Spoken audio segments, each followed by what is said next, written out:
mu bimpimpi bassebo ne bannyabo,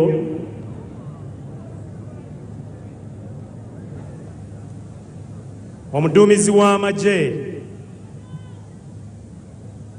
atutegeezezza nti nga tujaguza emyaka gino 44 titujaguza bujaguza naye n'okujjukira obulamu bwa bannayuganda abaayiwawo omubiri ng'enjogera ya luno okulaba nga gwe wamma tufuna emirembe gye tweyagaliramu, abamu ku bo nga bakyaliwo era beebazizza kyansusso. Atutegeezezza nti nga UPDF ejja kwongera mu maaso ebyo ebigendererwa ebyatandisa olutalo olwo olw'okununula Uganda okuva mu ntata gye twalimu. Ebyo byonna nga bikolebwa, atutegeezezza nti nze naawe nga bannansi ba Uganda ffe tuli ku mwanjo ddala nga buli kimu kikolebwa, kubanga enkulaakulana yange naawe bassebo ne bannyabo y'enkulu okulaba nga obulamu bwaffe bwe wamma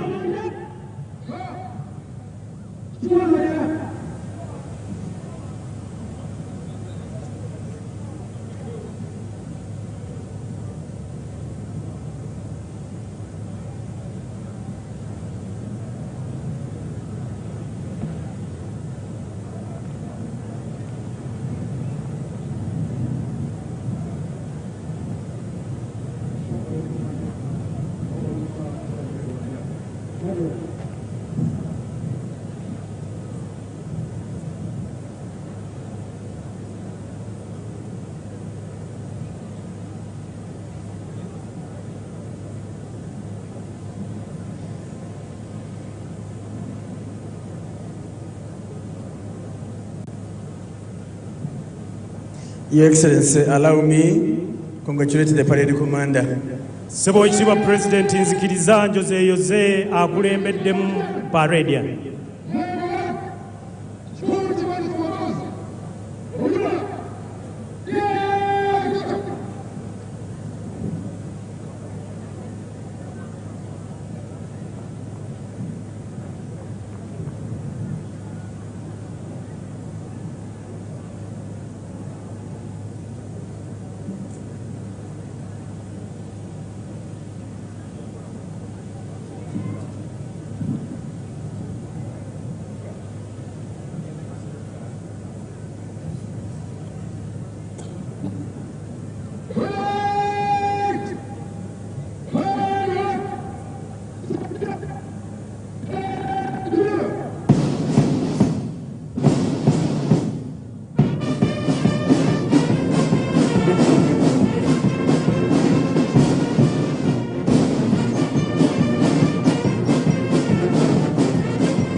abaana baffe abo baganda baffe bannyinaffe akasana ke bayimiriddemu okumala ebbanga lyonna munnayuganda omulala atudde eyo waali badde obawa engalo n'obeebaza ate n'owulira engeri gye banyanyagizaamu kabbandi ako ne kanyuma sebo afandara DC Apollo Nkume owa district eno webale kukyaza bantu sebo tata president tukwebaza okuteekawo enkolagana ennungi gye tuli ne UPDF Office of Presidency ng'ekulemberwa muwalaawo oyo Honorable Babalanda coordinatinze bulungi ne UPDF okulaba nga tukola omulimu guno era be basoose okujjuza wano mwebale era twagala okwebaza abassentebe ba disitulikiti mwenna ez'enjawulo eziri wano bannange mwebale kujja nga tutandika ne katukyaza sebo kintu kisekulo Patrick ssentebe wa disitulikiti eno mukama wange president baminisita ba bendo lino kulemberwamu katukyaza wano ekyotera Honorable Cheyune Haruna Kasolo ne munne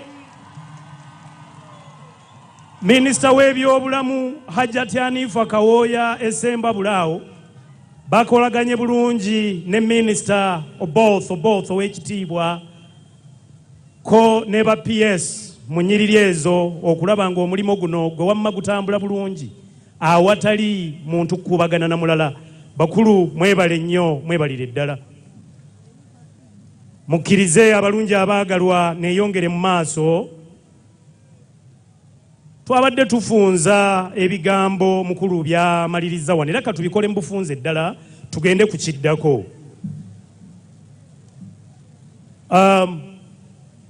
CDF ategeezezza nti omwoyo gw'obumu bwa Africa Pan-Africanism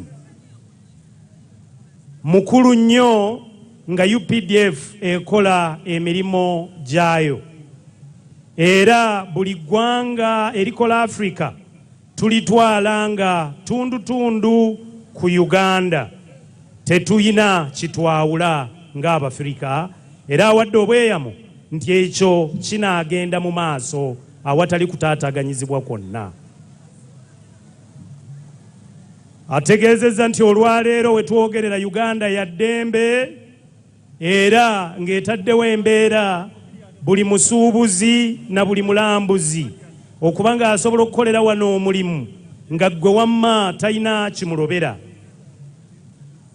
ategeezezza nti ebisoomoozo tebibulawo era nga naawe ewuwo bwe guli naye awadde obweyamo nti nga tukulemberwamu omusajja eyafuna okwolesebwa emyaka egyo egyayita ng'okwolesebwa okwo nakaakano akyakutambulirako omukulembeze atalabika Jeno Yoweri Kaguta Museveni jjajja byonna bijja kutuukirizibwa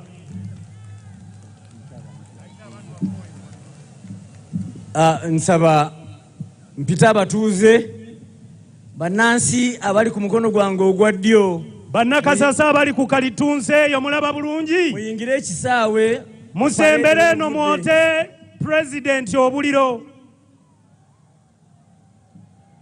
musembere jjajja mwami mumulabe bulungi abaayefe abali mu weema abo tubakubire mu ngalo bw'atyo pulezidenti w'abeera essanyu bwe lityo bwe liba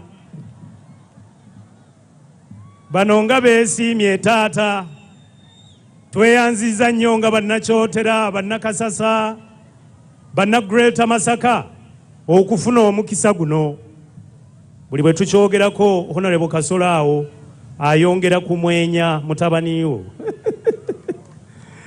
President tusiima nnyo tusiimira ddala abo nno nga bwe basembera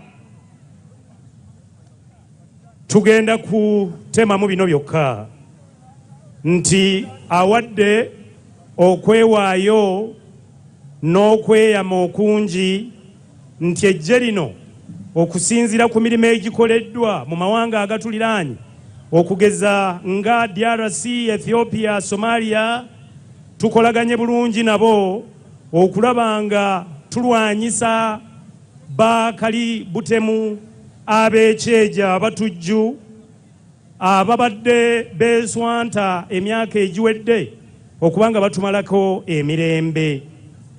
Abantu bazze mu maka gaabwe, ebyobulamu bizeemu okutambula, amasomero gazzeemu okukola, eyo abaana baffe mu mawanga gye bali. Ategeezezza nti Karamoja baganda baffe ne bannyinaffe abo abalina emmundu zongedde okubaggyibwako era emirimu Karamoja gyongera okukwajja. Emirembe mu ggwanga otegeezezza nti gikyayongera okutojjera, gikyayongera okubukala, tukyayongera okweyagalira mu Uganda yaffe. Omwaka guno gwa byabufuzi, tuyingira campaigns. Atuwadde obukakafu bassebo ne bannyabo, kino koona ku munno kimugambe nti teri agenda kuzannyira ku ddembe lya munnayuganda ng'ayita mu kiseera kye tuyingira. Tewali agenda kutabangula mirembe ng'akozesa bubi emirembe gya dimokrasiya egiriwo. Tugenda kuyita mu mateeka okulaba ng'okulonda okwo kuggweera mu mirembe. Ekimu ku bifundikidde ategeezezza President nti eddwaliro ly'amagye Embuya giyite Referral Hospital eya military ewedde, ddwaliro lya kikugu era ligenda kuyamba nze naawe akaseera mpaawe kazira bajja kwaniriza President okubanga aliggulawo. Ebisigadde mujja kuba mu bifuna mpola mpola, mukkirize tugende ku kiddako. Webale nnyo, naye rifaalo kitegeeza ki oba mu Luganda? Rifaalo sebo pokino. Rifaalo yaani? Oyinza okubuuza ku munywanyi wo Omusumba Fred Sekyewa owa Celebrate Hope Coffee. Naye era rifaalo Kiganda wazibwe sebo pokino. Kasita gw'ojulidde mwami wa Ssaabasajja. Distinguished guests, ladies and gentlemen, bassebo ne bannyabo ab'ebitiibwa, as we transit from the phase of the parade, nga tuva ku kawaayiro ako ke tulabiddemu parade ennyiriri ezo era ne zivaawo, that has been concluded with the promise and pledge of the CDF. Amazima ennyiriri zifundikiddwa sebo viika n'ebigambo ebirungi okuva eri omuduumizi w'amagye. Peace and stability must tusuubiziddwa emirembe n'obukkakkamu. And indeed, no stone will be left unturned. Wattu twagala okubakakasa nti kakabeere kamunyeera tekajja kwetantala kukyusa mirembe gyawa.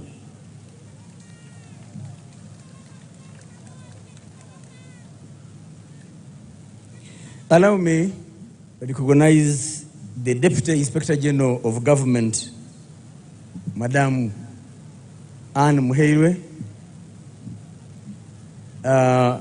The list I was given didn't include your name. Please accept our apologies. It was inadvertent. Twaniriza omumyuka wa kalondoozi w'emirimu egikolebwa mu gavumenti eno era lyeryo erinnya lye babasomedde ne tumwetondera nti mu kusooka erinnya eryo lyabadde teryalabiddwa ku lukalala kw'abo abatudde. Distinguished guests, ladies and gentlemen, abalungi abaagalwa abatudde, the men and women you saw in front of you, abasajja n'abakazi be mulabye mu uniform mu maaso gaffe wano, spend sleepless nights bannaffe basula tebeebase, to ensure that Ugandans have sufficient sleep to think and plan. okulaba nti nze naawe twebaka bulungi ku mifaliso gyaffe gya Rosifo Mugono gwe wamma ne tuteekateekera ensi yaffe n'okulaakulana. It would be therefore prudent to utilize the government programs by the Ugandans to enrich themselves so that our sleeping or our staying awake is not in vain. Abalungi abaagalwa tubasaba tukozese omukisa ogwo ogutuweereddwa ogw'emirembe egiriwo nti abasajja n'abakazi bano babanga tebeebase gwe wamma balabe ng'entuuyo zaabwe tuzikozesa okuggyamu ebitukulaakulanya nze naawe.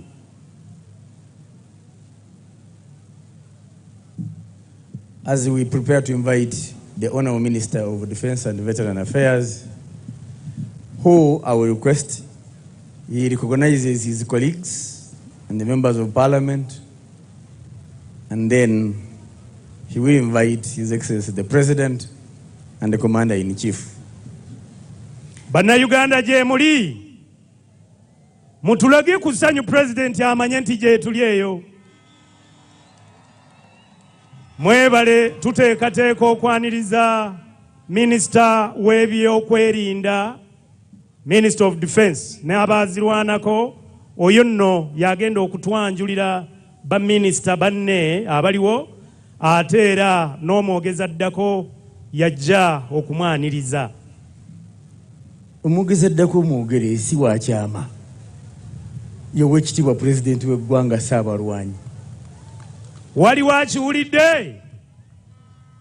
Abali oludda olwo waliwo awulidde? President yagenda okuddirira minisita era tulinde okuwulira ebigambo bya kaloosa okuva mu kamwa ka Ssaabalwanyi. Omanyi nga Yohana Batisita bwe yagamba nti ajja sikkirizibwa na kumwambaza ngatto. Nange oli sinze nnyinza omuyita weewaawo ayina kuyitibwa mukama wange minisita.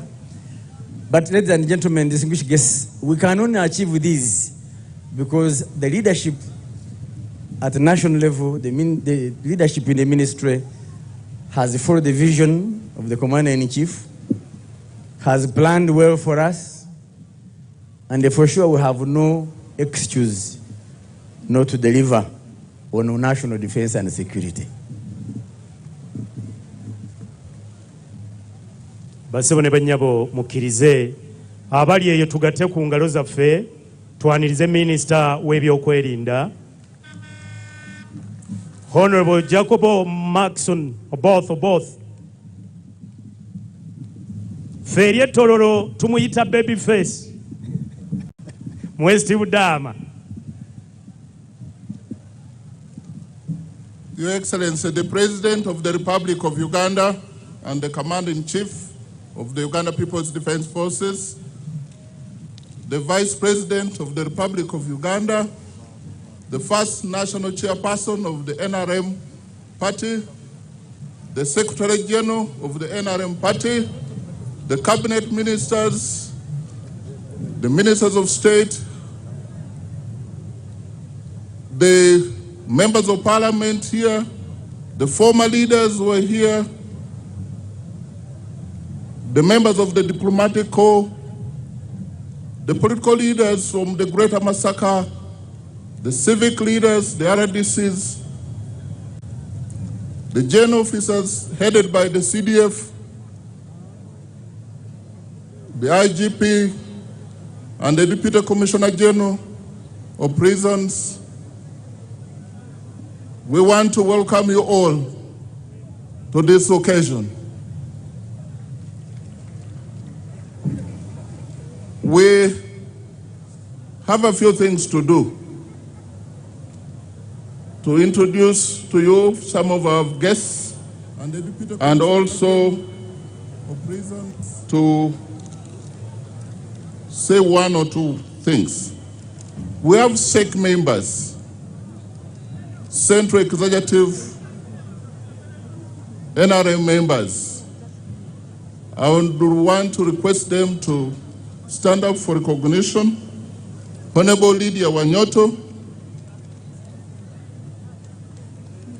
as the Women Chairperson, Women League.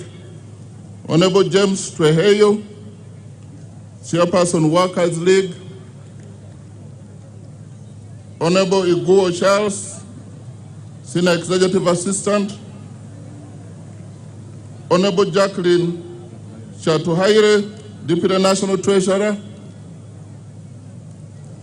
And of course, my own sister here, Honorable Huda Olero. That was the second list I was given. Now I'm given the first list of SEC members. SEC is headed by His Excellency General Yoweri Kaguta Museveni as chairperson. And the vice chairperson, Brigadier General retired Alhaji Moses Chigongo, right there. And then we have Right Honorable Richard Todwong, the NRM Secretary General. And then we have retired Major Awish Paula, one of the staff. And we have Her Excellency Vice President, Major General, Major Retired Jessica Alupo, is a special guest to SEC.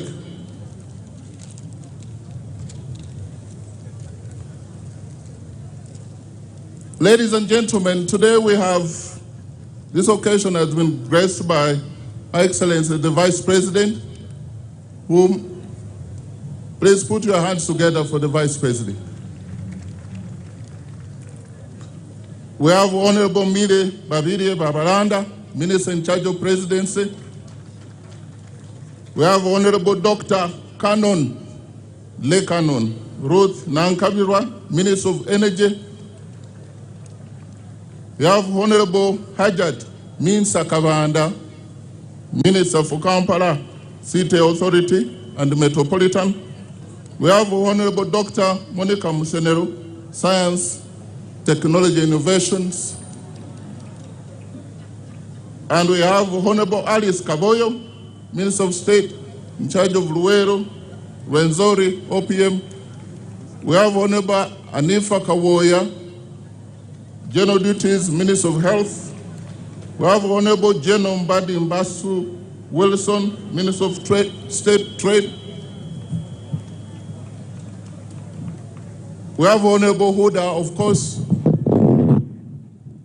Minister of State in charge of Veteran Affairs. We have Honorable Cheyune Kasolo Aruna, our host,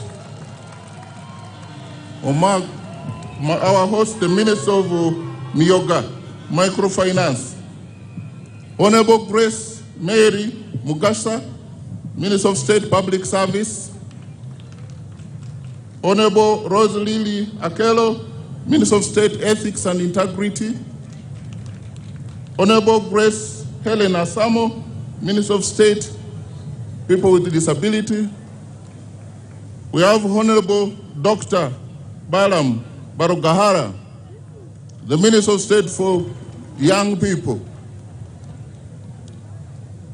We have Honorable Kabianga Baruku Godfrey, the Minister of State for ICT, National Guidance. We have Honorable Biamuka Mafred, Minister of State for Transport, the Minister of Works. We have Honorable Bright, Honorable Colonel Retired Bright Ramirama, the Minister of State for Animal Industry. We have Honorable Dr. Sam Mayanja, Minister of State, Lands. We have Honorable Namuyangu Jennifer Omukedi, OPM, Minister of State in charge of Bunyoro. We have Honorable Aisha Sekindi, Minister of State for Water. Then, of course, Your Excellency, we have your daughter, the Deputy IGG, and Muhoozi. We have former leaders, the former Prime Minister, Right Honorable Kintu Musoke, with us here. We have Honorable Vincent Sempi Jabamurangachi, former Minister of Defense, Musaya Bamurangira Bwerere. We have the RDCs, and I want the RDCs, Your Excellency, to stand up again. They are this side. If possible, I want them to come out here. The RDCs and all the presidential advisors who are this side.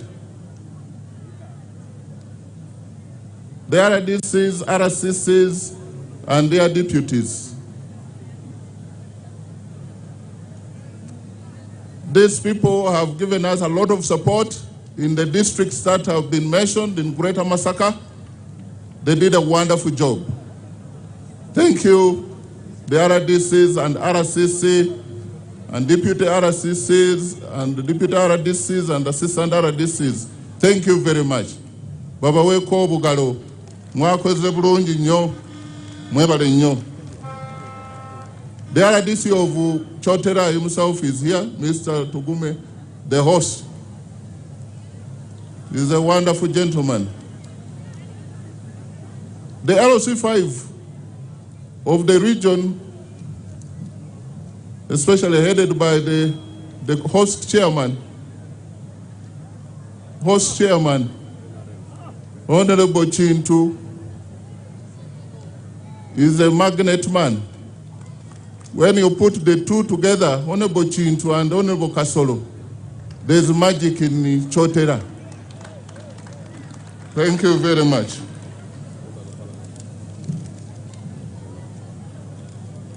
We have the members of parliament,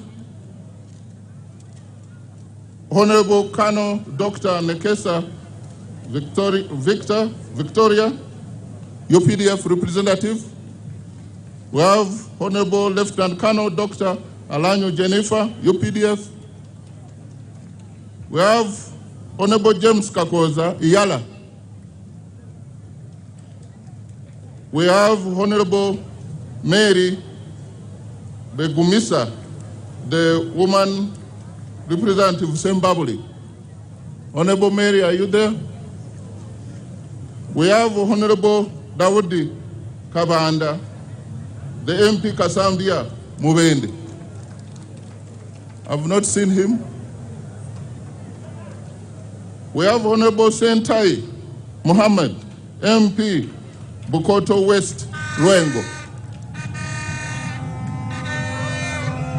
We have Honorable Semwanga Javira, MP Buyamba Rakai. We have Honorable Sise Namuju, MP Ruengo. Where is Honorable Sise? We have Honorable David Muhoozi, MP Chenjojo. We have Honorable Sechkubo Theodore, MP Remiyaga. He's a senior MP. He's the other side. And Your Excellency, he has participated in all events, including in the national launch, the regional, and here today. What a repentant man.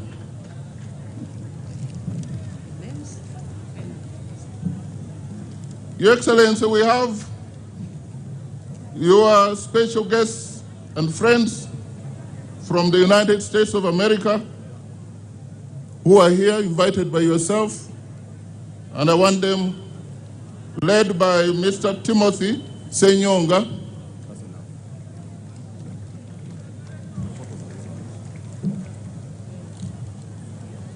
Your Excellency, we have special guests from the Republic of Kenya,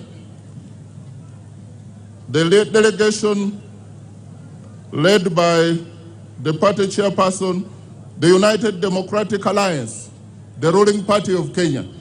The chairperson, Her Excellency Honorable Cecily Mbarire, party chairperson and governor. We have Senator Hassan Omar Hassan, the Senator and Party Secretary General and Member of Parliament, East Africa Legislative Assembly. We have Honorable Japhet Nyakundi, Party National Treasurer and Member of Parliament, Kitutu Chacha. We have Mr. Brian Mbugua, Deputy Executive Director, Director in charge of elections and IT. We have Mr. Joseph Muliri, Director of Finance and Administration. We have Mr. Rob Jiro, Director of Communications. We have Mr. Daniel Kipto, Director of Programs and Partnership. We have Ms. Grace Gichowi, Director Events and Logistics. We have Mr. Kelvin Chitika, Manager IT. We have Ms. Annette Chepgotish, Manager Legal Affairs and Compliance. She could also be from Kapchorwa. We have Mr. Sanaro Bunyua, Legal and Compliance Affairs. We have Ms. Cynthia Amadan, Membership Directorate and Manager. Membership Directorate Manager. We have Ms. Catherine Gatori, Executive Secretary to Secretary General. We have Mr. Kyoko Mwamba, Executive Assistant to the Chairperson. And we have Mr. Alex Kibeti, Head of Security, Office of the Secretary General. We have, finally, Mr. John Maura, Communications Officer. Your Excellency, if it may please you, to grant a photo opportunity for our neighbors, the party leaders from our neighboring country. Please, Wakenya wote karibu.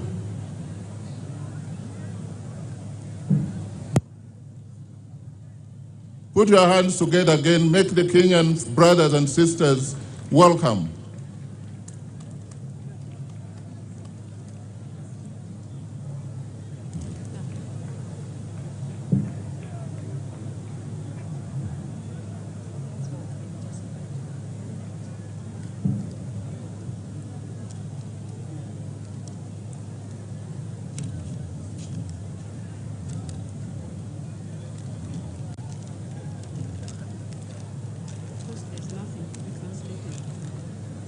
Yes.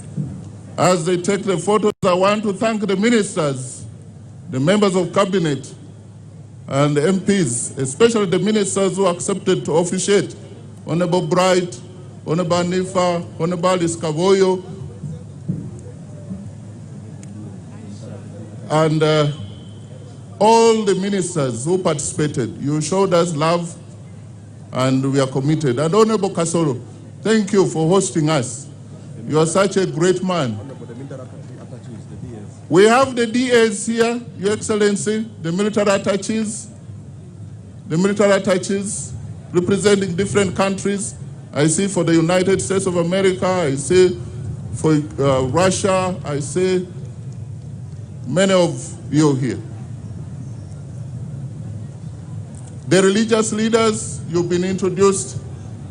Your Excellency, after listening to Joint Staff Political Commissariat and then the CDF nailing it, Your Excellency, us as political leaders in the ministry, we work closely with the leadership of the army. And we want to thank the CDF for the very kind words and remarks you've made. Ugandans are comforted that this country has a CDF and who is in charge.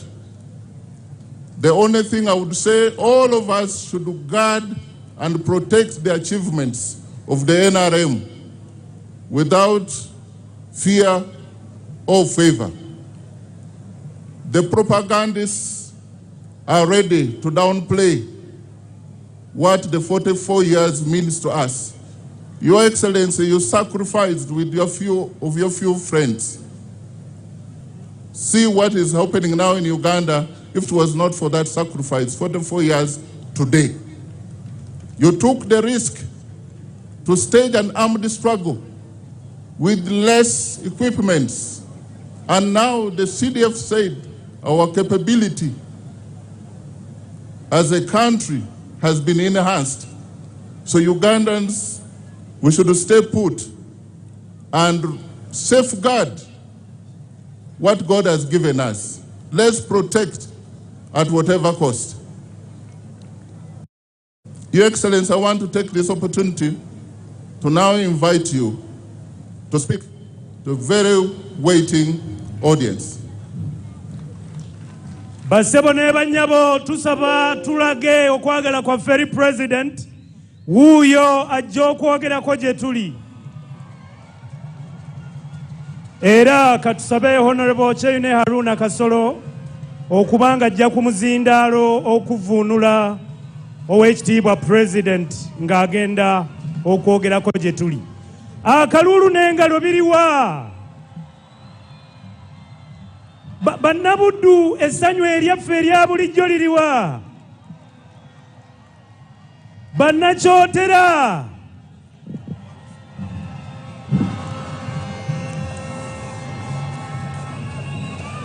Kale abanabuddu n'abakooki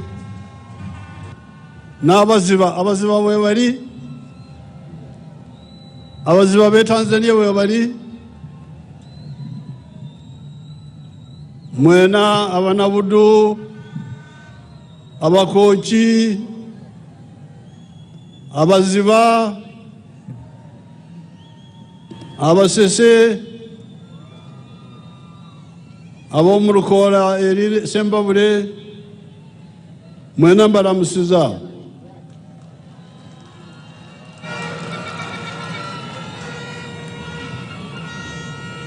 Her Excellency, the Vice President,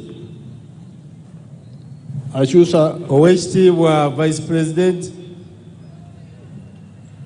all the other state, party, cultural, and religious leaders, wamu n'abakulembeze abalala bonna, abakulembeze aba eggwanga Uganda, abakulembeze ab'ebyobufuzi, bannaddiini, ab'ebyobuwangwa n'abakulembeze abalala mwenna. The CDF and the leaders of the army, omuduumizi w'amagye n'abakulembeze b'amagye, and ladies and gentlemen, abaami n'abakyala mwenna. I congratulate Ugandans on the 44th anniversary of Tarehe Sita, when the NRA attacked Kabamba in 1981. Njozaayoza amagye, Njozaayoza bannayuganda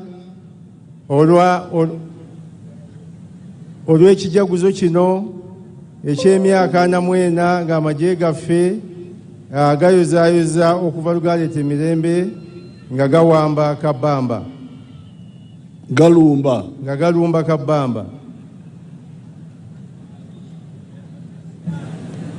I congratulate the combatants and the people of Uganda on the victories we have scored ever since that day.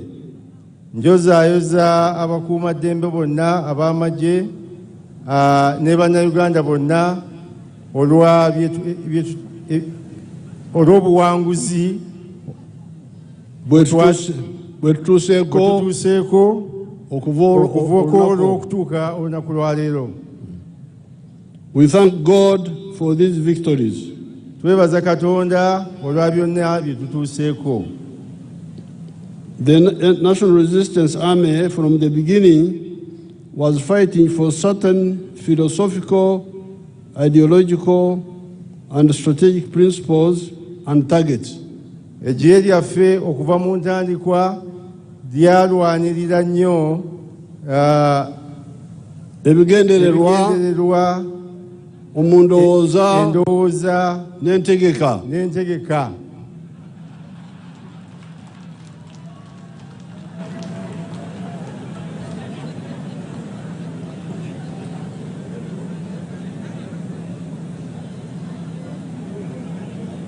We have elaborated these points many times. Ensonga zonna nzize nga nzogerako mu bujjuvu bwazo. And we do not have time and space to repeat those points here. Era tetulina budde kuzinnyonnyola era kuziddamu mu kaseera ka leero. Suffice it to assert that our philosophical, ideological, and strategic stand kikulu nnyo okutegeera nti ensonga ezo zonna nga bwe tuze tuzinnyonnyolako has enabled Uganda to be peaceful all these years.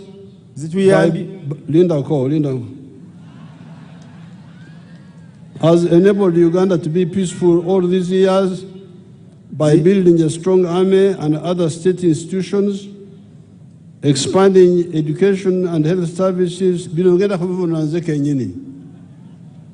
and other health services, modernizing infrastructure, electricity, roads, water, telephone services, internet, ensuring freedom of speech and worship, and emphasizing Pan-Africanism through regional and continental political and economic integration. Kati kyengamba wano kiri nti ku lw'endowooza yaffe eri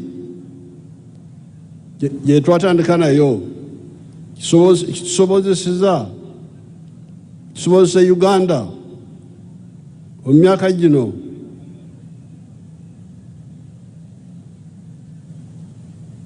okulaba nti tuzimbye eggye ly'amaanyi n'ebitongole bya gavumenti ebirala ebimanyi ekyokukola,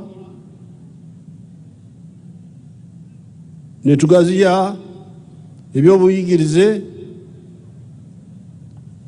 ebyobulamu ne birongokamu,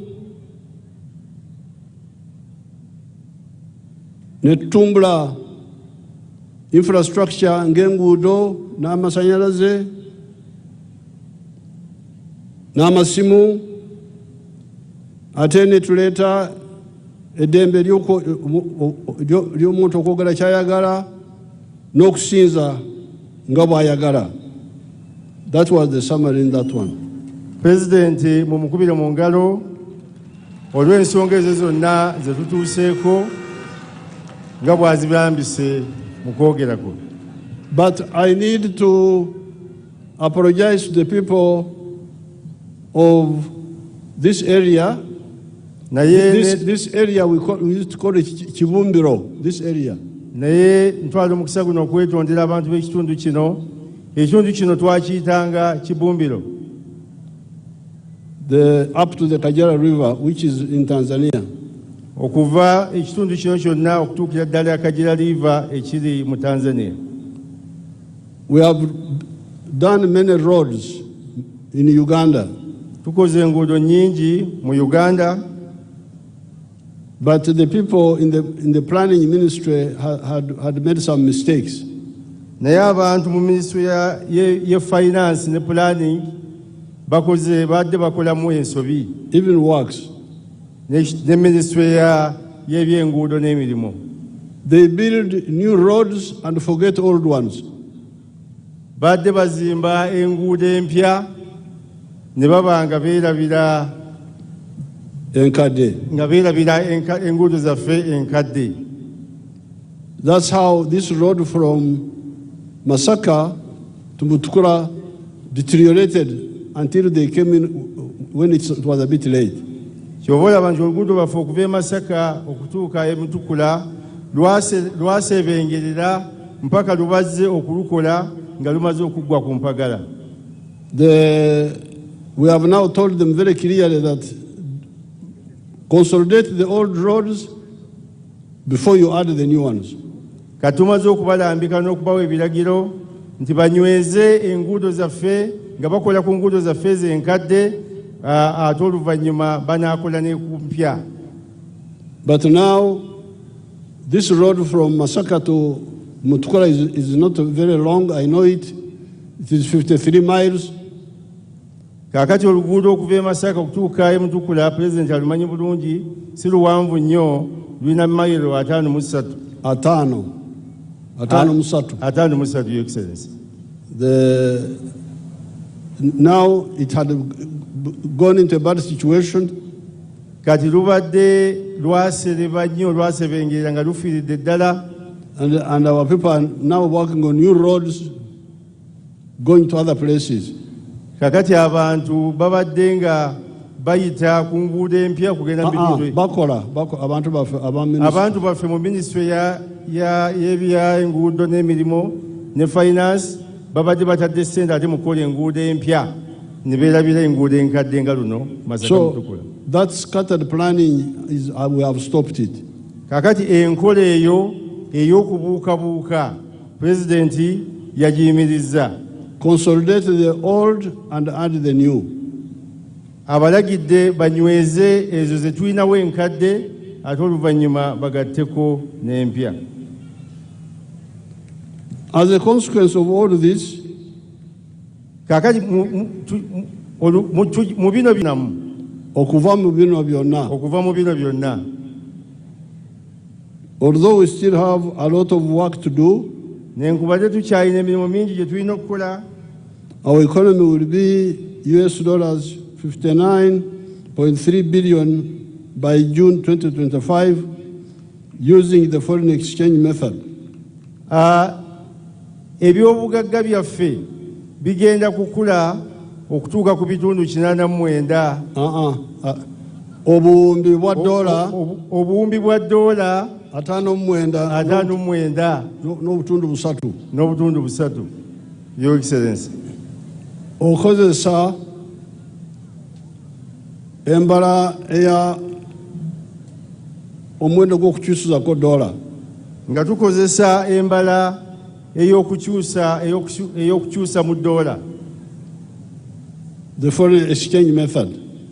Kibayita exchange method. But 168.5 billion by the PPP method. By kati umanyi bano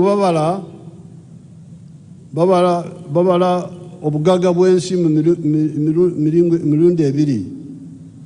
Omulundi ogusooka bakozesa omuwendo gw'okuwanyisa dola. Kati awo ebyenfuna byammwe biri ku buwumbi 59 n'obutundu busatu okutuuka mu mwezi gwa June. Bwe tubanga tubalidde mu dola ebyenfuna byaffe bya Uganda sikubalira mu dola kasolo nga tukyusa bw'oba okozeseza omuwendo gw'okukyusa mu dola okutuuka mwezi gw'omukaaga ebyenfuna byaffe bijja kuba ku obuwumbi 59 n'obutundu busatu obwa dola. Remember, we started with $4 billion 1986. Mujjukire mu 1986 Your Excellency. 86. Yes, Your Excellency.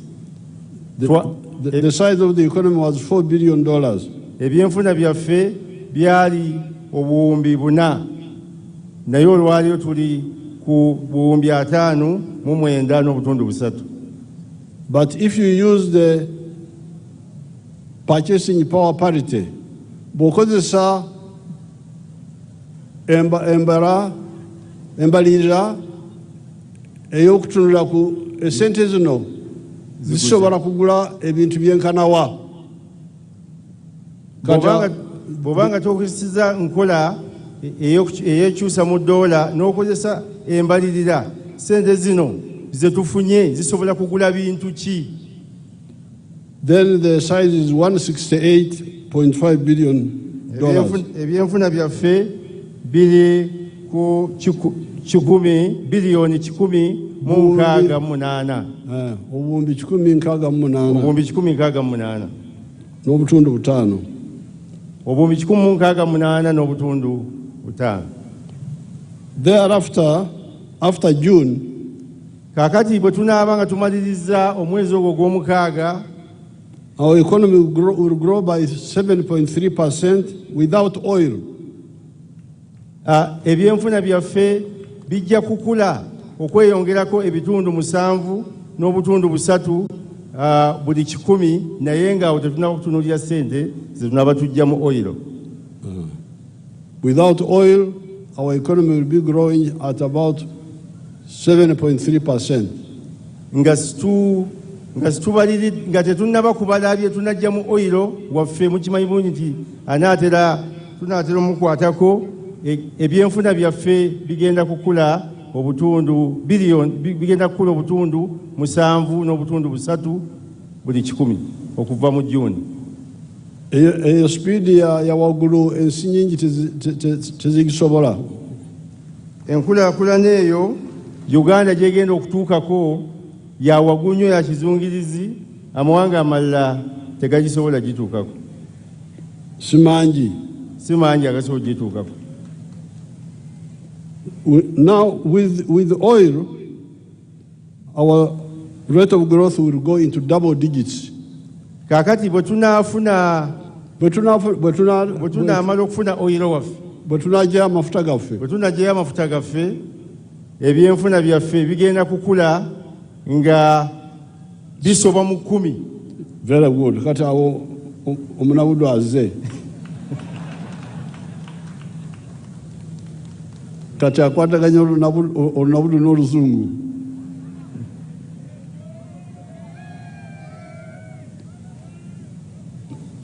So with the oil, our economy will be growing more than 10%. Kakati bwe tunaaba tumaze okufuna oil, ebyenfuna byaffe bijja kukula. Si kugifuna kasolo, kugijjayo. Bwe tunaaba tumaze okugijjayo, nga tumaze okugjayo oil waffe, ebyenfuna byaffe bigenda kukula okusinga okuyisa ebitundu 10 ku 100. All this is on account of the 5 phases that our economy and society have gone through since 1986. Bino byonna tubifunye okusinziira ebyo bye tuyiseemu okuva 1986. Waliwo emitendera gye tuyiseemu, phases. Olw'emitendera gye tuyiseemu okuva 1986. These are, number 1, emitendera gino gye tuyiseemu gye gino wammanga.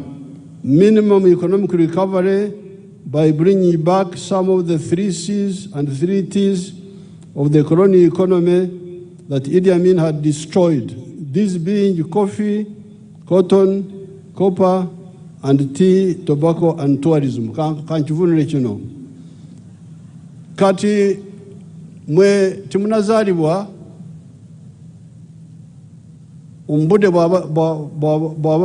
bw'abajjajja bamwe bwaffe abaaliwo nga nze, abazungu webaviira wano baali bagamba nti ebyenfuna bya Uganda byali biyimiridde ku magulu 6, amagulu 3 cha C, amagulu 3 ta T, 3 C's, 3 T's. C's, the C's were coffee, cotton, and copper. Translate kasolo.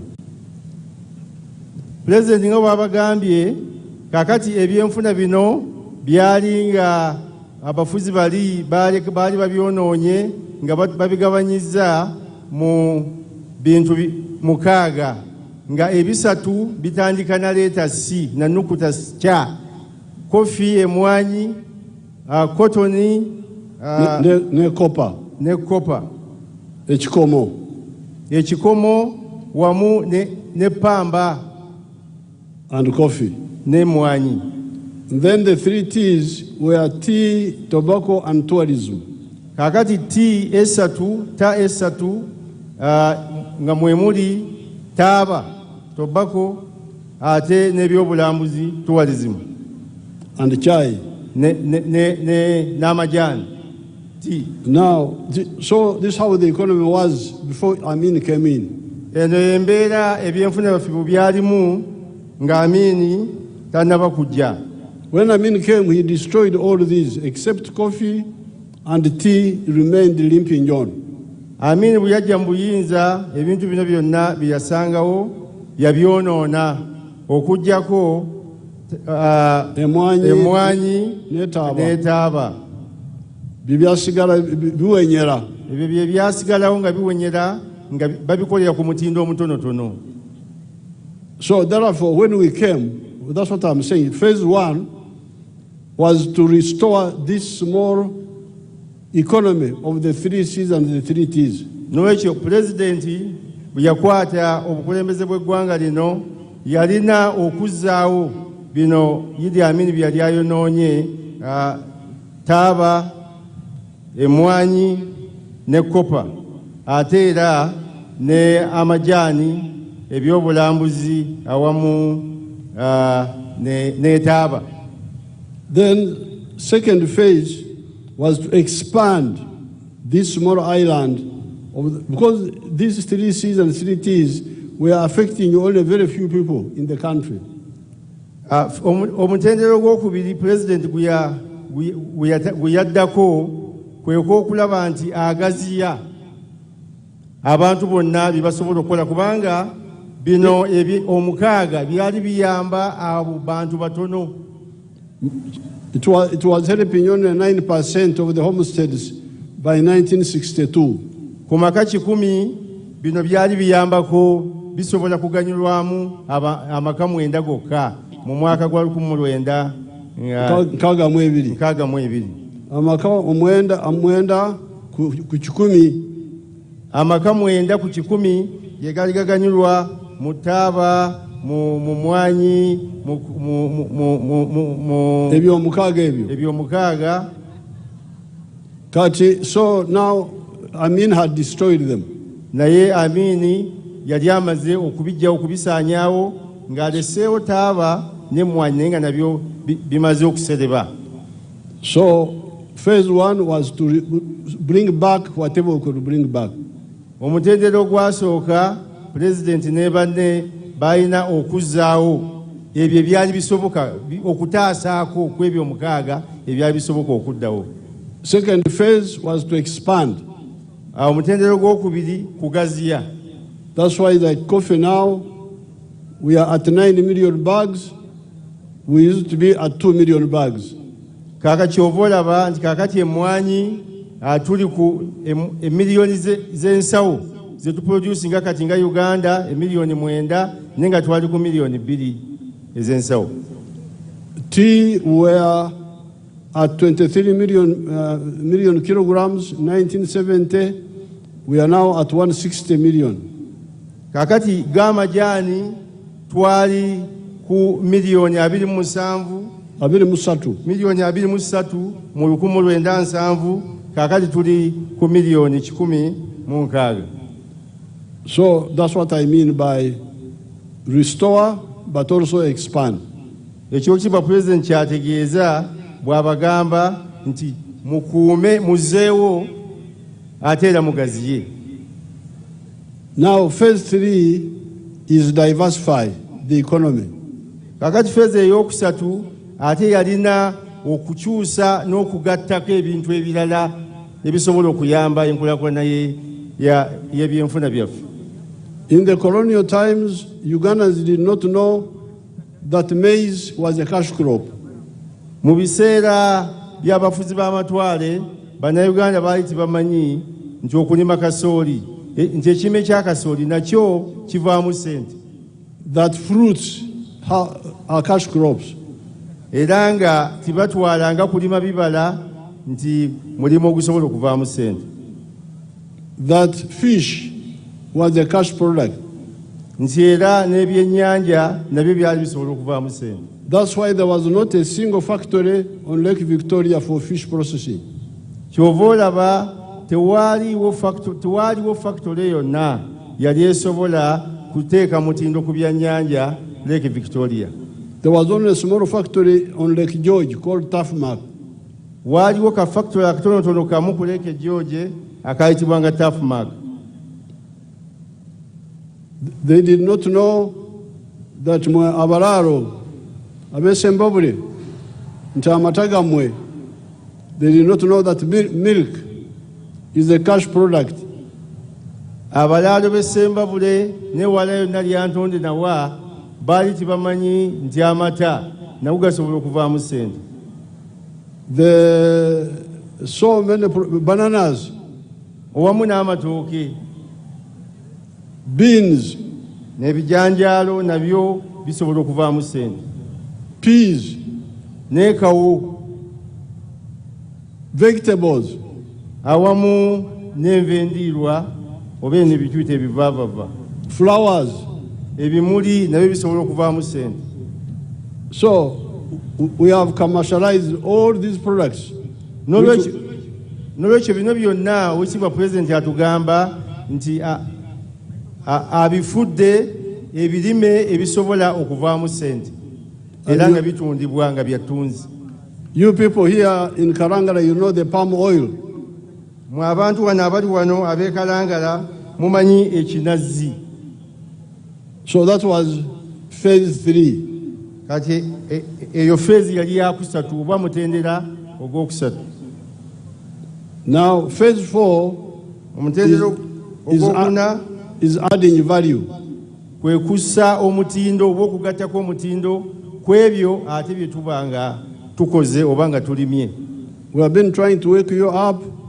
Oweekitiibwa Pulezidenti abadde agezaako okutuzuukusa from selling. The best example would be to sell amabide, to sell beer making bananas without making beer yourself. Abakola omwenge ate abakola kali akabatira ddala kali akumwongerako. Oweekitiibwa Pulezidenti agambye tekikola makulu era tekiviiramu ddala ssente gwe okulima embidde zo ate n'oziguza oli n'agenda n'azisogolamu omwenge ate ye n'agenda oluusi n'agiramu ddala nakali kawalagi akatera okubatta. Kati abo bagambye nti oba olimye embidde zisogole ojjemu omwenge okole byonna ebyetaagisa ofune omugaso mu mabidde go. Ekyo mukiwulidde.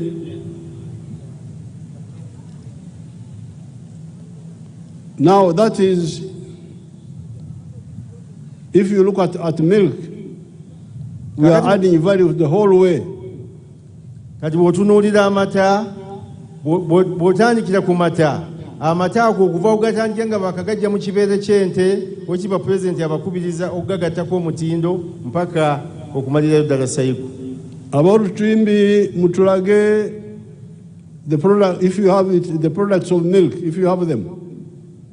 Ku lutimbi kubanga nze ndimusomesa kati abali ku lutimbe oba vidiyo Oweekitiibwa Pulezidenti agambye muteekeko engeri y'amata nga mutulaga biki ebiva mu mata okuva ku bitandikirwako mpaka ku nkomerero.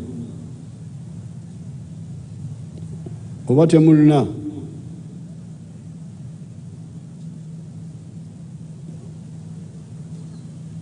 I want them to show the products of the milk if they have them. Pulezidenti agambye ayagala abantu bano babalage ku lutimbe ebyo byonna ebiva mu mata nga bagongeddeko omutindo.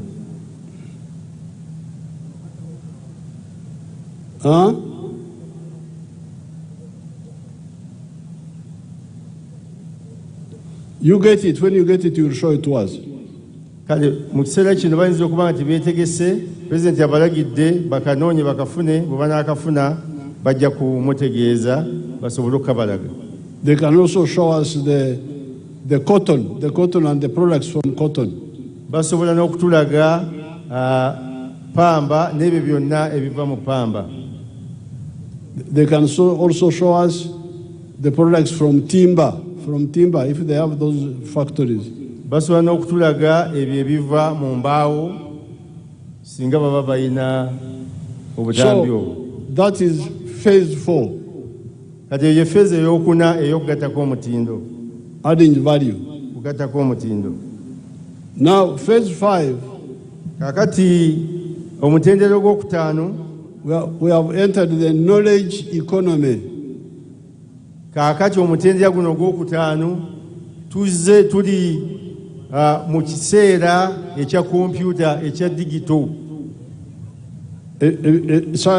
Ebyenfuna ebiva mu magezi g'abasayansi. Ebyenfuna ebiva mu bakagezi munnyu aba kompyuta aba science. You can see the Chira motors. Show us Chira motors if you have it. Abali ku ntimbe zino musobola okutulaga ebya Chira motors ne tulaba Chira motors bibakola. When you get them, show them to us. Bwe munaaba mwetesitesi bulungi mujja kubitulaga. The vaccines. Eddagala erigema endwadde ez'enjawulo. Our scientists have discovered the vaccine against ticks. Bannasayansi bazudde eddagala erisobola okugema ebisolo ne bitakwatibwa ne bitalumibwa nkwa. We are going to commission it very soon.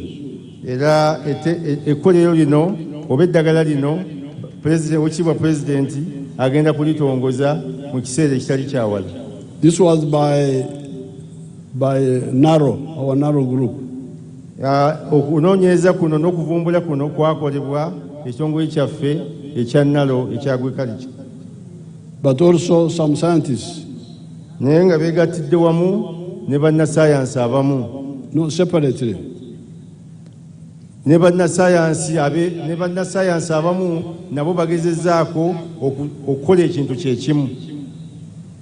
Then our people in Busitama University, kakati n'abantu baffe mu Busitama University have discovered a medicine which can cure corona. Nabo bavumbudde eddagala erisobola okuwonya obulwadde buno obwa COVID-19. Senyiga omukambwe. They can cure influenza. Era basobola bulungi eddagala eryo lisobola bulungi n'okuwonya senyiga ono ffe gwe twakazaako senyiga w'enkoko.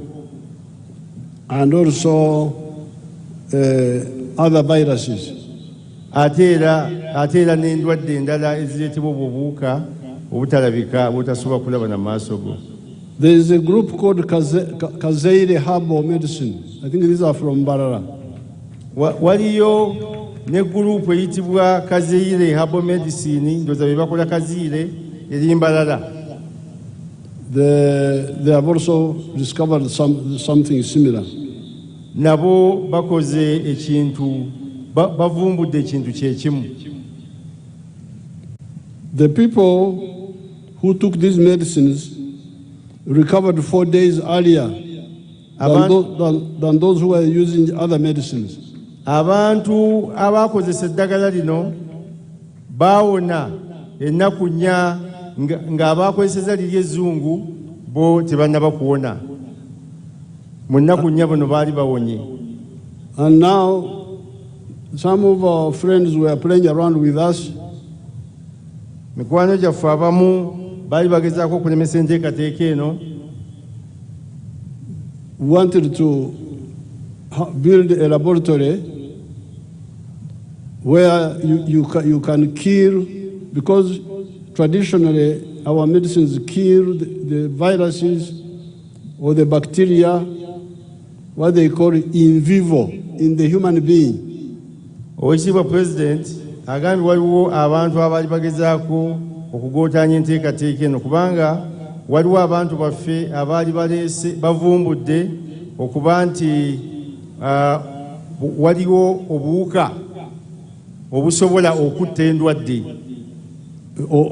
Omuntu abantu ne bawona naye bali abaweereza eddagala tebakebedde eddagala eryo likola litya. So we needed a lab to do that.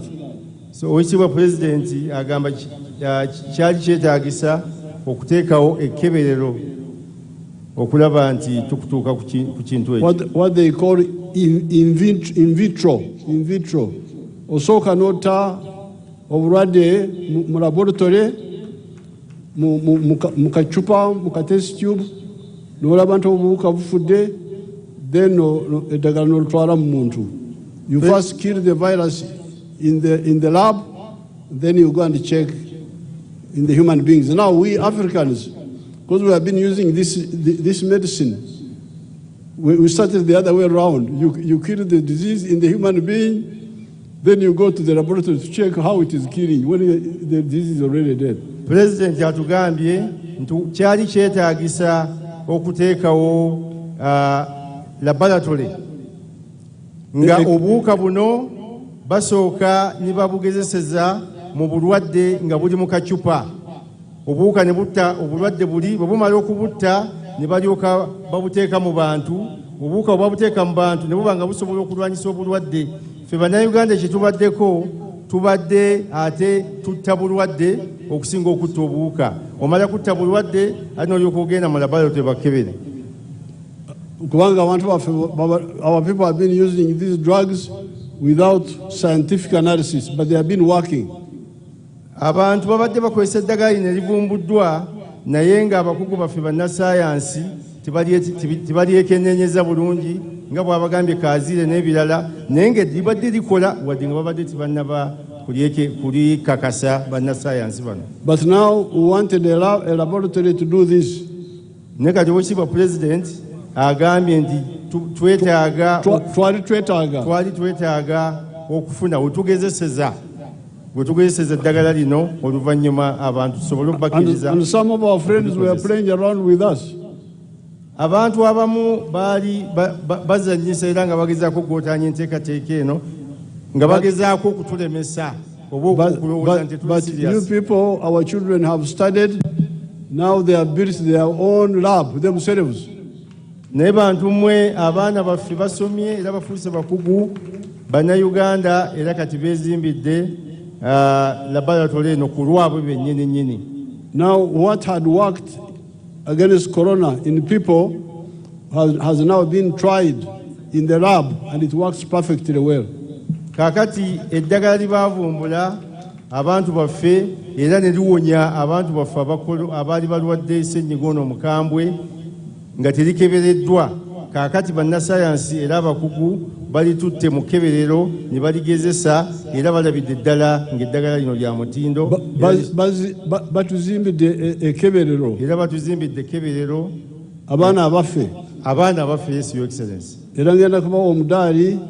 Era abaana baffe President agenda bawa omudaali olw'enkulaakulana eyo gye batuusizaako wano mu Uganda. N'akasiimo akamatiza.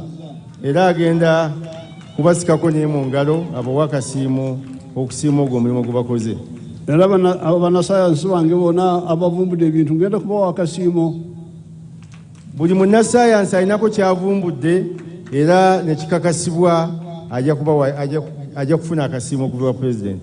Ngenda kusaba olukusa maama ne Muhoozi n'abaana bakkirize ntunde ku nte zange mbawa akasiimo. Agenda kusaba maama Janet Museveni awamu ne Jeno Muhoozi n'abaana abalala bamukkirize atundeko ku nte za famire afunemu akasente asobole okuwa abantu bano akasiimo mu mbeera y'okubasiima. So we must congratulate our people. So n'olwekyo tuteekeddwa okuyozaayoza abantu baffe.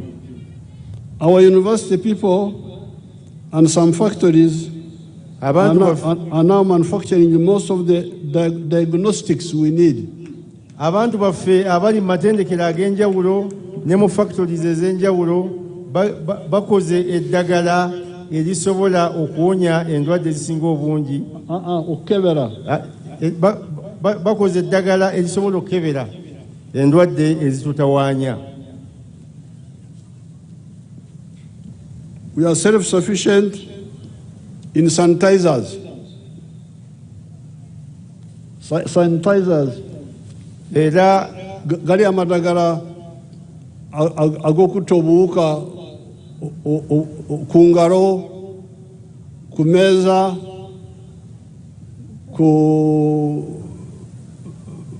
abantu gye batuula ku ntebe. Eddagala eryo sanitizer gwe mumanyi obulungi ate era ng'akolebwa mu kantu kali akava mu mbidde. President abagambye likakasiddwa era nga likolera ddala bulungi. Okiba Pulezidenti, aba video bali ready? Aba video kale mutulage.